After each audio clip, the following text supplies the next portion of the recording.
तो पढ़ाई स्टार्ट किया जाए। तो बच्चों आप लोग कैसे हैं? गजरा मुरई की तरह। हाँ अच्छे हैं ना? चलिए अच्छे रहिए, एकदम टाइट रहिए, फिट रहिए, स्वस्थ रहिए, है ना। जितना स्वस्थ रहिएगा उतना ही अच्छा रहिएगा, है ना। चलिए बातें भी आपको अच्छा से समझ में आएगी। स्वस्थ नहीं रहिएगा बात अच्छा से समझ में नहीं आएगी। है समझ में? जो व्यक्ति स्वस्थ नहीं रहता है वो मेंटली डिस्टर्ब रहता है, और जब मेंटली डिस्टर्ब रहता है तो कोई भी बात समझाओ उसे अच्छा नहीं लगेगा। है समझ में? इसलिए हमेशा हंसते रहिए, मुस्कुराते रहिए, है ना, और आबाद रहिए। ठीक है। चलिए, तो लास्ट क्लास में हम लोग पढ़े थे सॉलिड के बारे में, लिक्विड के बारे में और गैस के बारे में। तीनों के कैरेक्टरिस्टिक्स यानी गुणों के बारे में पढ़े थे, प्रॉपर्टी के बारे में पढ़े थे। समझ में आ रहा? और ये भी हमने पढ़ा था कि किस तरह से, है ना, किस तरह से ठोस, द्रव और गैस को जब हम ताप देते हैं, टेम्परेचर देते हैं, है ना, तो उसके काइनेटिक एनर्जी में बदलाव होता है, गतिज ऊर्जा में कैसे बदलाव होता है। आए समझ में? जैसा कि मैंने आपको ये बात समझाया था कि जो है जल एक ऐसा मैटर है, एक ऐसा सबस्टांस है जो तीनों अवस्थाओं में पाया जाता है। सॉलिड, लिक्विड और गैस, तीनों अवस्थाओं में पाया जाता है। सॉलिड, लिक्विड और गैस तीनों अवस्थाओं में पाया जाता है। कौन पाया जाता है? बोलो। जल पाया जाता है, तीनों अवस्थाओं में पाया जाता है। आया समझ में? तो आज जो है हम ये बात करने वाले हैं, है ना, कि जो जल होता है वो तीनों अवस्थाओं में किस प्रकार परिवर्तित होता है। आया समझ में? और उसे हम कौन कौन सा प्रोसेस कहते हैं, और उसे हम कौन कौन सा प्रोसेस कहते हैं। आया समझ में? और दूसरी बात हम लोग बात करने वाले हैं आज बात करने वाले हैं गुप्त उष्मा के बारे में। किसके बारे में? लैटेंट हीट के बारे में। किसके बारे में? लैटेंट हीट, गुप्त उष्मा के बारे में बात करने वाले हैं, है ना। केवल जो है इस धरती पर इंसान ही चोर नहीं होता, है ना, पदार्थ भी चोर होते हैं। आए समझ में? हमको घाटे में डाल देते हैं। कैसे पदार्थ चोर होते हैं आज हम आपको बताएंगे, है ना। गुप्त उष्मा यानी कैसे उष्मा की चोरी कर ली जाती है। समझ में आ रहा? तो चलिए हम लोग बात करने वाले हैं कि किस तरह से जो है कोई पदार्थ की अवस्था में परिवर्तन होता है ना। तो कुछ परिवर्तन हैं जिन परिवर्तन के बारे में हम आपको बता दें। वो परिवर्तन क्या है? ठीक है।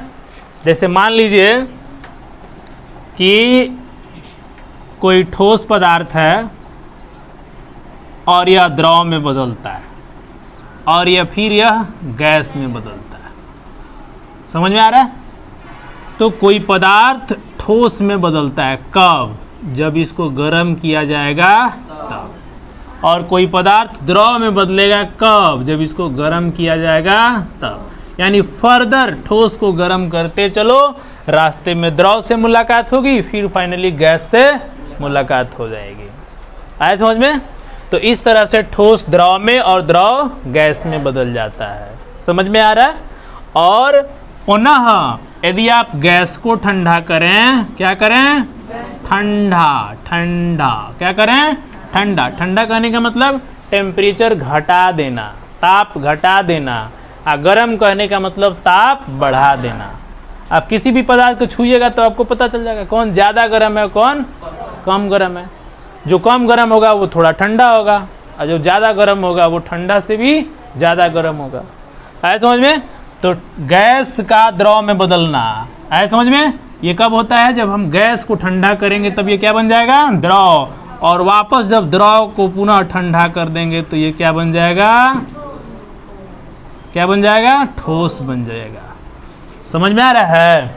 तो यहाँ पे देखिए, जैसे हमको ठोस से द्रव में बदलना है, द्रव से गैस में बदलना है, यहाँ हम तापमान देते जाएंगे। क्या देते जाएंगे? तापमान। गर्मी देते जाएंगे, तापमान देते जाएंगे। क्या देते जाएंगे? गर्मी, तापमान देते जाएंगे, उसको हीट देते जाएंगे, उष्मा देते जाएंगे, ऐसा समझ में, गर्मी देते जाएंगे। जितना ही गर्मी देंगे ठोस को द्रव में बदलेगा, द्रव को पुनः गर्मी देंगे वो किस में बदल जाएगा, गैस में बदल जाएगा, ऐसा समझ में। और गैस को पुनः ठंडा करेंगे तो द्रव में बदल जाएगा, और द्रव को पुनः ठंडा करेंगे तो ये ठोस में बदल जाएगा। समझ में आ रहा है, हाँ?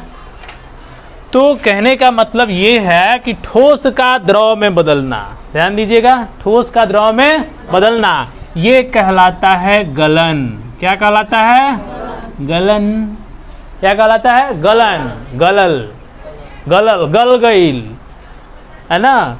तो गलना कहने का मतलब, गलना कहने का मतलब गल गया, गल गया मतलब बिखर गया, है तो पहले ठोस था, बिखर करके किस में बदल गया, द्रव में बदल गया, तो इसको गलन कहते हैं। क्या कहते हैं, गलन, गल गया। उसी तरह द्रव जब गैस में बदलेगा तो इसको कहते हैं वाष्पन। क्या कहते हैं, वाष्पन।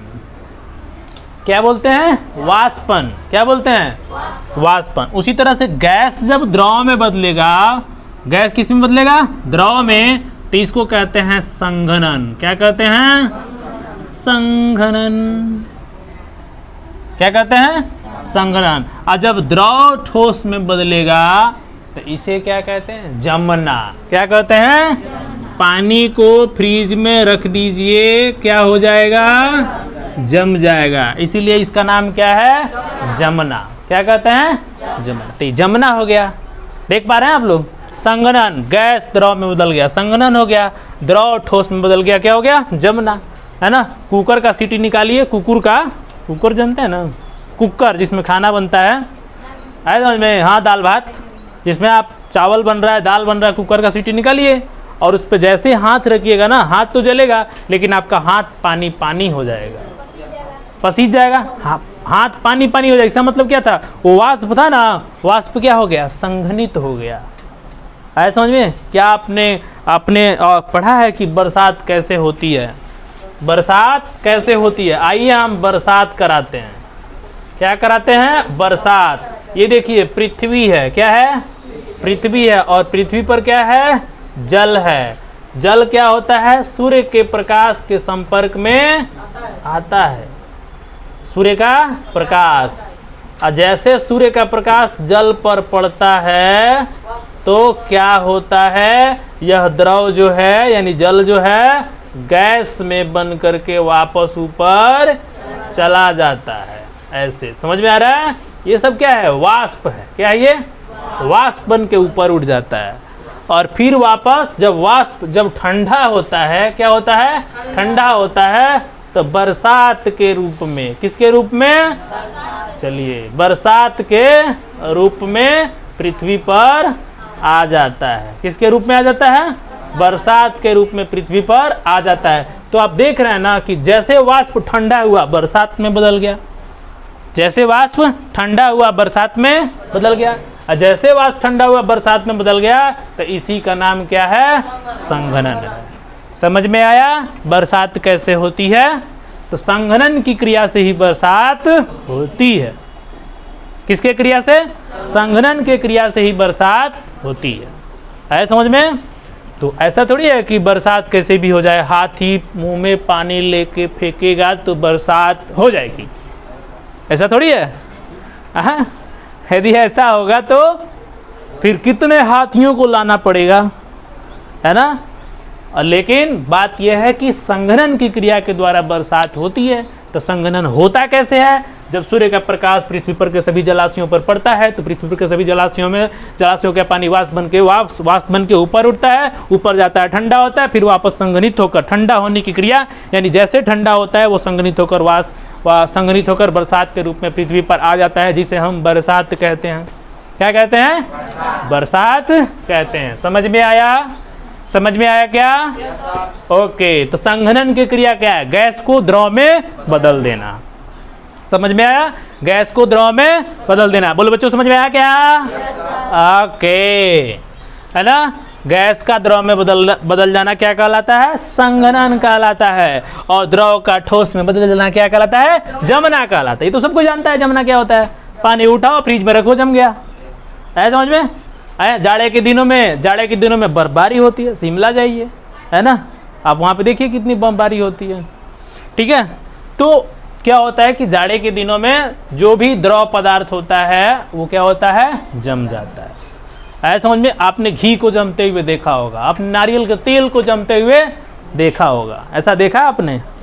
चलिए बहुत अच्छा। तो देखिए कितने तरह की क्रिया हो रही है, गलन, जमना और वाष्पन और संघनन। और एक सबसे बड़ी क्रिया क्या है, अब जैसे एक ऐसा पदार्थ है एटमॉस्फेयर में, हमारे पर्यावरण में, हमारे चारों तरफ एक ऐसा पदार्थ है जिसको फुल एंड फाइनली ठोस के रूप में है, और गर्म करते ही वो किस में बदल जाएगा, गैस में बदल जाएगा, है ना। तो ये प्रक्रिया कहलाती है ऊर्ध्वपातन। क्या कहलाती है? और वापस यदि उसी गैस को ठंडा किया जाए तो फिर से क्या बन जाएगा, ठोस बन जाएगा। इसी का नाम क्या है, ऊर्ध्वपातन है, ऊर्ध्वपातन। समझ में आया? अंग्रेजी में क्या कहते हैं इसको? कहते हैं सब्लिमेशन। क्या कहते हैं? सब्लिमेशन। इसको कहते हैं फ्यूजन, फ्यूज कर जाना, बिखर जाना। इसको कहते हैं फ्रीजिंग, जमना, है समझ में, फ्रीजिंग। और इसको कहते हैं इवेपोरेशन। क्या कहते हैं? इवेपोरेशन कहिए या चाहे वेपोराइजेशन कहिए। क्या कहिए? वेपोराइजेशन कहिए। समझ में आ रहा है क्या? हाँ, देखो वेपोराइजेशन हो गया या इवेपोरेशन हो गया, है समझ में। यानी वेपर में बदलना ही क्या है, वेपोराइजेशन है समझ में। और इवेपोरेशन कहने का मतलब ये भी क्या है, ये भी क्या है, वही है, वाष्पन ही है। अंतर क्या है इसमें, थोड़ा सा हमको यही समझना है समझ, थोड़ा सा अंतर है। आप देखिएगा बरसात के दिनों में खूब पानी भरा होता है तालाब में, पोखरा में, है ना। और जैसे जाड़ा का समय आता है ना, जाड़ा का समय आता है तो बरसात तो होती नहीं है, और जाड़ा के बीतने के बाद पता चल रहा है पोखरा क्या हो गया, सूख गया। आखिर पानी कहाँ गया है, आखिर पानी कहाँ गया? अब बताइए, जाड़े में तो उतना धूप भी नहीं होता है, फिर पानी गया कहाँ? तो पानी कहाँ गया? तो याद रखिएगा, है ना, जब किसी बर्तन में थोड़ा देर पानी रख दीजिएगा, है ना, और पानी क्या होता है, वो इवेपोरेट होते रहता है, इवेपोरेट होते रहता है। जब पानी के सतह से हवा पास करेगा ना, तो हवा क्या करता है, उस पानी को अपने साथ लेके चल देता है, और इस तरह से पानी इवेपोरेट होते रहता है। और अचानक पता चला कि गड्ढा में पानी ही नहीं है समझ में। तो इवेपोरेट सूर्य के प्रकाश में ही नहीं, हवा के माध्यम से भी इवेपोरेट होता है समझ में। वाष्पन की क्रिया होती है समझ में। तो वाष्पन की क्रिया एक निश्चित जो है समय में भी, एक वाष्पन की क्रिया हवा के माध्यम से भी होती है। अब देखें, कपड़ा आपका जो है केवल क्या बरसात के दिनों में कपड़ा आप धूप में सुखाते हैं? नहीं, आप कपड़ा को फैला दीजिए पंखे के नीचे, कपड़ा क्या होगा, सूख जाएगा। आखिर उसमें का जल कहाँ गया, हवा के माध्यम से उड़ गया, है समझ में। तो हवा के माध्यम से वो क्या होता है, उड़ जाता है, समझ में आ रहा है ना। इसलिए इसका नाम क्या है, इवेपोरेशन, वाष्पन, इवेपोरेशन कहते हैं। समझ में आया? ये बात समझ में आई? तो ये क्लियर हो गया। ठोस का द्रव में बदलना गलन कहलाता है, द्रव का गैस में बदलना वाष्पन कहलाता है, गैस का वापस द्रव में बदलना संघनन कहलाता है, द्रव का वापस ठोस में बदलना क्या कहलाता है, जमना कहलाता है।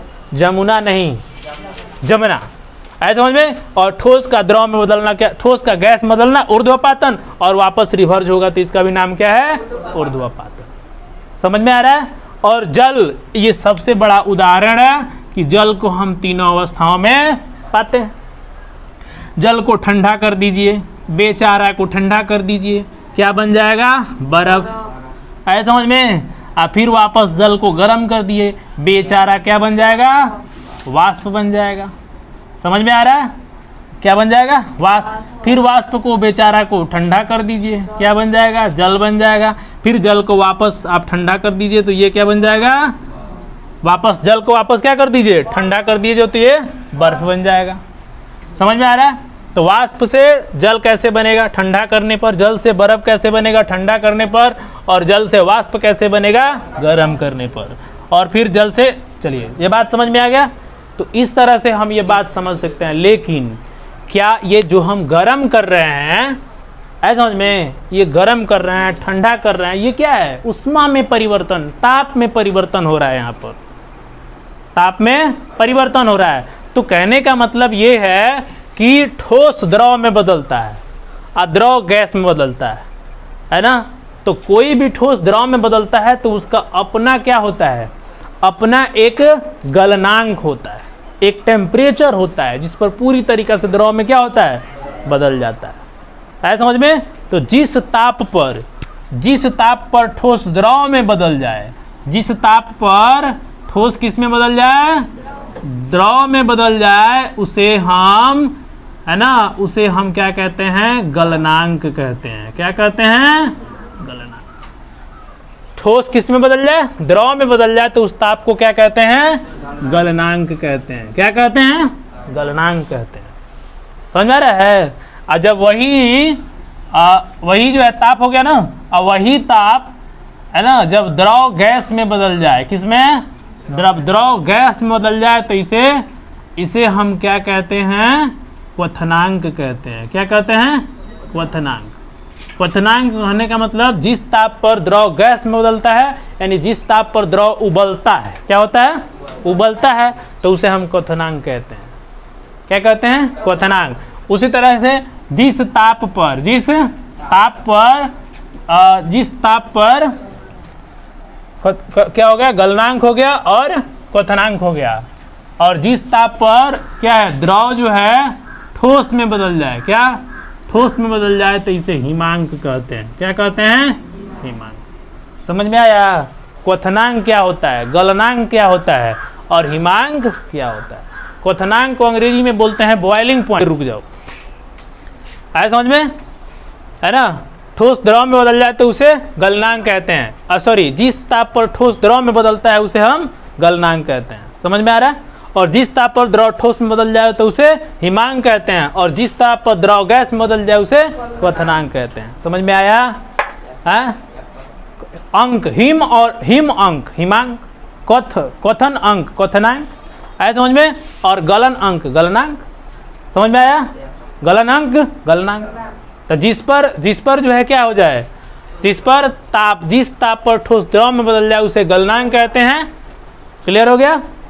आपने सुना होगा कि जल का क्वथनांक, किसका क्वथनांक, जल का क्वथनांक, यानी जल जो है किस ताप पर उबलता है, तो वो उबलता है 100 डिग्री सेल्सियस पर, 100 डिग्री सेल्सियस पर। लेकिन यही बात आपको केल्विन में बनाना है, तब क्या कहिएगा, 373 केल्विन, 373 केल्विन। यानी जल का क्वथनांक कितना होता है, 100 डिग्री सेल्सियस, यानी 373 केल्विन होता है। समझ में आ गया? लेकिन वहीं पूछा जाए कि जल का आप हिमांक बताइए, जल का हिमांक बताइए। हिमांक का मतलब होता है कितने डिग्री टेम्परेचर पर वह जम जाता है, तो 0 डिग्री सेल्सियस। केल्विन में कितना होगा, 273 केल्विन। समझ में आया? तो इस तरह से जो है जल का हिमांक और जल का क्वथनांक होता है। समझ में आया? ये बात सबको समझ में आई? कोई दिक्कत यहाँ तक? तो इस तरह से हमने देखा कि किस तरह से ठोस द्रव में बदलता है और द्रव गैस में बदलता है। वापस यहाँ तक कोई दिक्कत नहीं ना? ये बात समझ में आ रहा है सबको? चलिए, इसमें कोई दिक्कत नहीं होना चाहिए। तो अब हम लोग बात करने वाले हैं गुप्त ऊष्मा के बारे में। किसके बारे में? गुप्त ऊष्मा के बारे में बात करने वाले हैं। गुप्त ऊष्मा, गुप्त ऊष्मा को अंग्रेजी में बोलते हैं लैटेंट हीट। क्या बोलते हैं? लैटेंट हीट बोलते हैं। क्या बोलते हैं? Latent heat. समझ में आ रहा है लैटेंट हीट क्या होता है? गुप्त ऊष्मा। क्या? गुप्त ऊष्मा। अच्छा, एक बात बताइए कि होता यह है, ये मान लीजिए ठंडी के दिनों में जब हम क्या बोलते हैं, एक बीकर में पानी लेते हैं, एक बीकर में पानी लेते हैं और उस पानी को हम गर्म करने का काम करते हैं। क्या करने का काम करते हैं? गर्म करने का काम करते हैं। तो आपको क्या पता चल रहा है ना? आप कभी कभी परेशान हो जाते हो। क्यों परेशान हो जाते हो? अरे भाई, गर्म कर रहे हैं तो ये गर्म कर रहे हैं तो ये जा कहाँ रहा है ना? यानी कहने का मतलब बार बार छूते हो, अरे गर्म हुआ कि नहीं, गर्म हुआ कि नहीं, गर्म हुआ कि नहीं, है कि नहीं? आखिर वो जा कहाँ रहा है? क्या जा कहाँ रहा है? आखिर जो ताप दे रहे हैं वो जा कहाँ रहा है समझ में? तो वो ताप क्या हो रहा है, उसमें अवशोषित हो जा रहा है। क्या? अवशोषित हो जा रहा है समझ में? अवशोषित हो जा रहा है। ठीक है? ताप को क्या हो रहा है? अवशोषित हो जा रहा है। एक बर्फ को लीजिए, है ना, और एक छोटा सा आपको एग्जाम्पल देते हैं। एग्जाम्पल क्या है, गौर से सुनिएगा सब लोग, है ना। एग्जाम्पल क्या है, सब लोग गौर से सुने। देखिए ऊष्मा क्या है, जस्ट एक ऊर्जा है। क्या है, ऊर्जा है। ऊष्मा क्या है, जस्ट एक ऊर्जा है।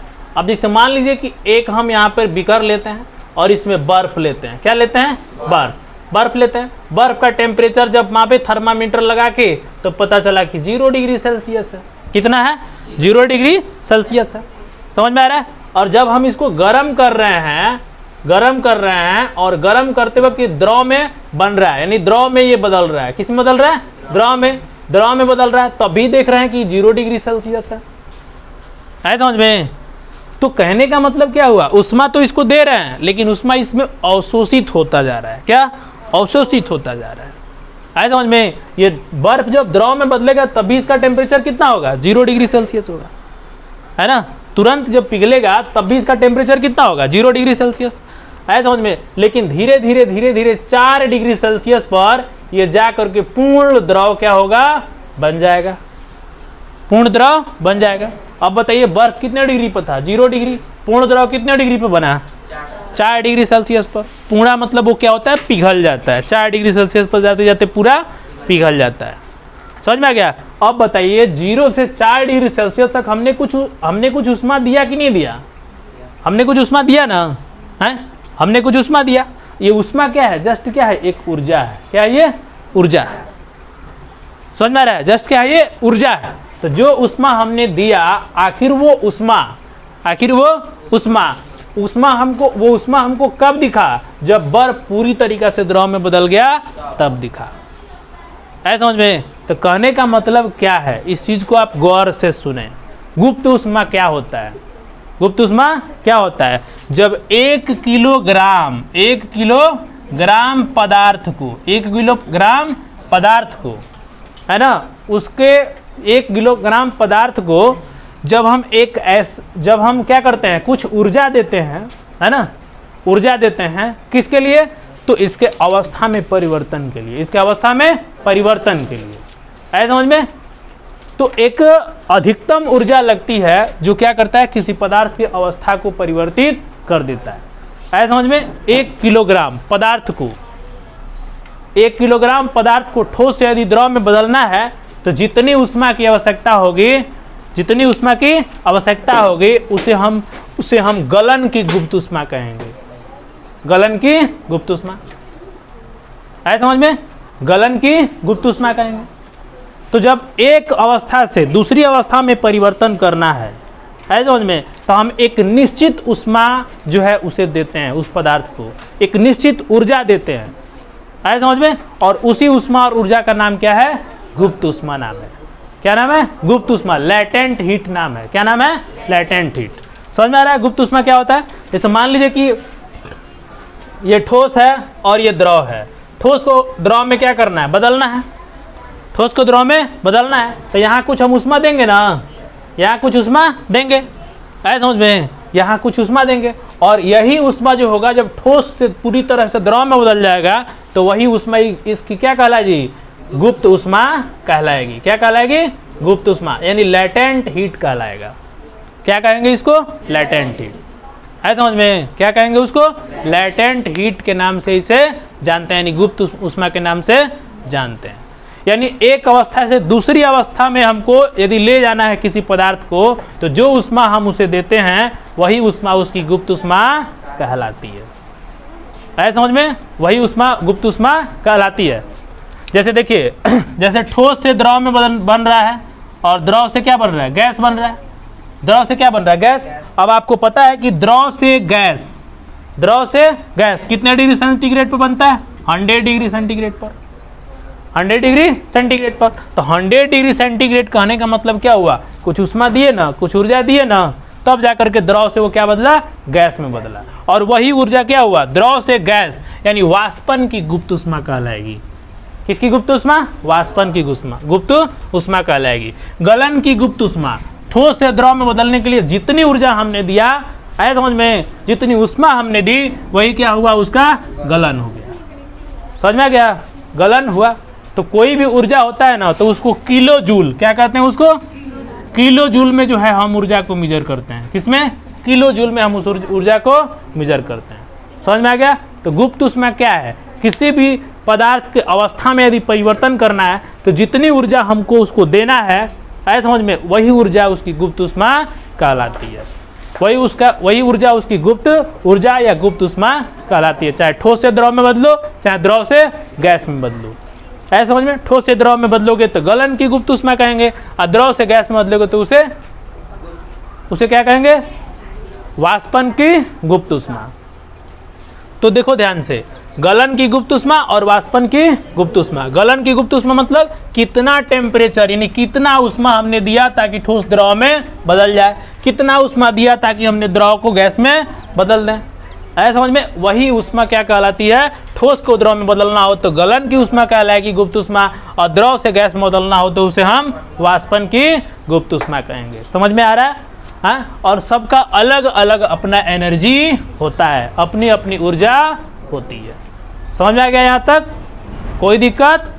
तो इस तरह से जो है अवस्था में परिवर्तन होता है, और अवस्था में जब परिवर्तन होता है तो इस तरह से हम इसका नामकरण करते हैं। तो गुप्त ऊष्मा आपको पता चल गया क्या होता है। यहाँ तक किसी को कोई प्रॉब्लम, समस्या नहीं ना। तो गुप्त ऊष्मा तक हमने पढ़ लिया, ठीक है। ठोस से द्रव में बदलने